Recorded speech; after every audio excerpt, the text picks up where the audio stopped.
So get this. My friends and I are down in Daytona on spring break, and we're waiting in line to go into a club that's connected to this hotel. Behind us are these smoking hot chicks from South Carolina. And believe me, we're from Connecticut, and girls from Connecticut do not look like girls from South Carolina. Anyway, we're making them laugh and getting to know them a little bit, and we go inside without really making a solid connection. The night goes on, and we're having a good time, and all of a sudden, I've got to take a leak. So I walk towards the bathrooms, which are across the lobby in this hotel, and who's coming at me but one of these hot South Carolina chicks. And I stop her and I say, "Hey, I don't think I've shown you the roof yet." And she looks at me with those big blue eyes and her southern accent says, "No, I don't believe you have." So I take her by the hand and into the stairwell we go.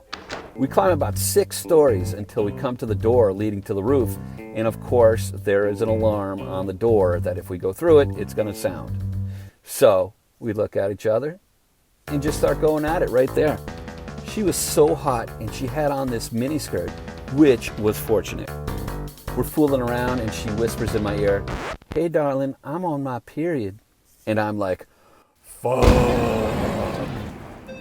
But with a little more fooling around, she says to me, "Doesn't bother me if it doesn't bother you." Now listen, if this chick was a 6, 7, even an 8, I would have had a hard pass and I would have figured out alternatives, you know what I mean?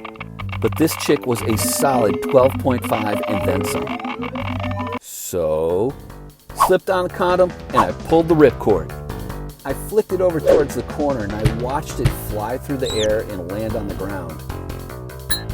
Even with this girl being the hottest thing I've ever seen, looking at it, even super quick, that kind of fucked me up. But I was like, whatever. We finished up, I gave her a kiss, and I escorted her back downstairs. Never even knew her name. I still don't. So I go back in the club, and I realize my boys have left me. I'm there all alone. So I downed a shot and a beer, took a look around, and headed back out into the Daytona night. I'm walking down the Daytona Strip, and all of a sudden I see it, like the Ark of the Covenant. The Marty McFly time machine, complete with a flux capacitor, outside of a Taco Bell. As I'm standing there admiring it, I hear it knocking behind me. I turn around, and there are my boys chowing down. I look up at the sky, take a deep breath, and smile. Like the only smile you could have after having a night like that. And oh yeah, fuck you, Connecticut.